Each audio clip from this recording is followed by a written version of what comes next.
Hi, my name's Neil Winward. I'm CEO of Dakota Ridge Capital, and today I want to share something I think is important that's come out of the DOE, commissioned by Chris Wright.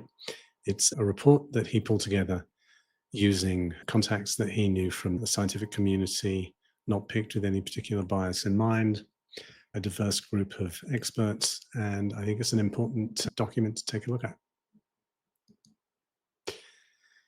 It's called a critical review of impacts of greenhouse gas emissions on the US climate. And the purpose of this was to start a debate from a political and a scientific perspective on some of the key and important aspects that perhaps have not been front and center in the debate about climate so far.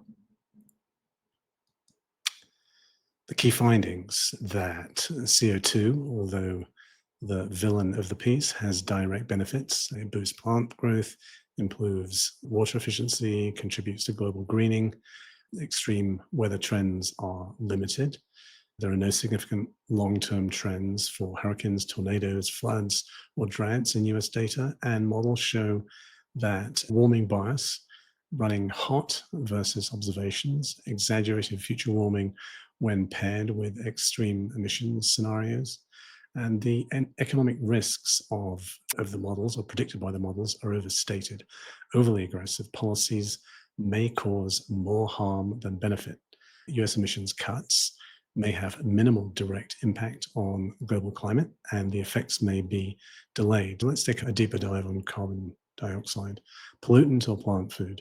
It's odorless, non-toxic at ambient levels, essential for photosynthesis. The current level, around 430 parts per million, is rising at roughly 2 parts per million per year. The OSHA limit is 5,000 parts per minute.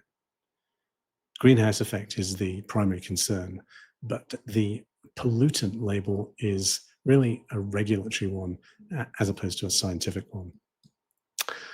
Global greening, enhanced photosynthesis in C3 plants, rice, wheat, soybeans, improved water efficiency in arid regions. Satellite data suggests greening over 25 to 50% of the Earth versus browning in only roughly 4%. Research shows 30% global photosynthesis since 1900 versus 17% model prediction. Human influences and natural variability. Greenhouse gases, aerosols, and land use change affect Earth's energy balance. Other greenhouse gases add 75% to CO2 warming. Aerosols cool, uncertain magnitude. The IPCC, the International Panel on Climate Change, downplays the sun's role, and evidence suggests that solar variability contributed to recent warming. Models and observations. Models overstate, according to the report, surface and tropospheric warming, stratospheric cooling, snow loss and albedo change, US Corn Belt warming, and this frankly raises concerns over the reliability of these models for policy guidance. Extreme weather, hurricanes. There is no trend in US landfalls. Heat extremes, hot days are up since the 1950s, but below the 1920 to 1930s. Climate is less extreme overall. Rain, floods, regional changes, no national trend. Tornadoes and droughts, declining, severe tornado count. Dryness is slightly down. Wildfires, levels are influenced by forest management, not higher than in the 1980s. Rising sea levels, global rise roughly 8 inches since 1900.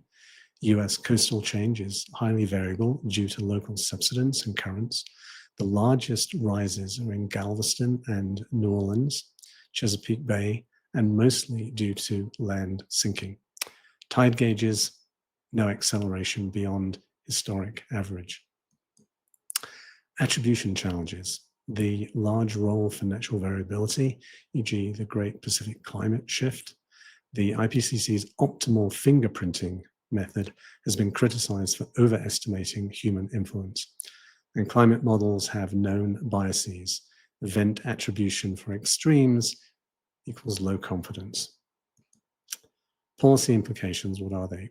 Climate sensitivity may be lower than assumed. Extreme weather trends not strongly tied to emissions, CO2 benefits, and agriculture ecosystems not fully accounted for. Local factors dominate many climate impacts, and aggressive mitigation could harm the economy and energy access. Balanced policies are needed, weighing the costs and the benefits. I'm sure this report is going to kick up a lot of fuss. A lot of people will take aim at the Energy Secretary and the experts whose opinions were solicited and relied upon for producing this report. They will no doubt be criticized for being in the palm of the administration and therefore not reliable and flying in the face of established climate science. This report is really an honest attempt to reset the discussion. I think it's worth a read. If you want to dig into it some more, please use the QR code on the screen and we can chat.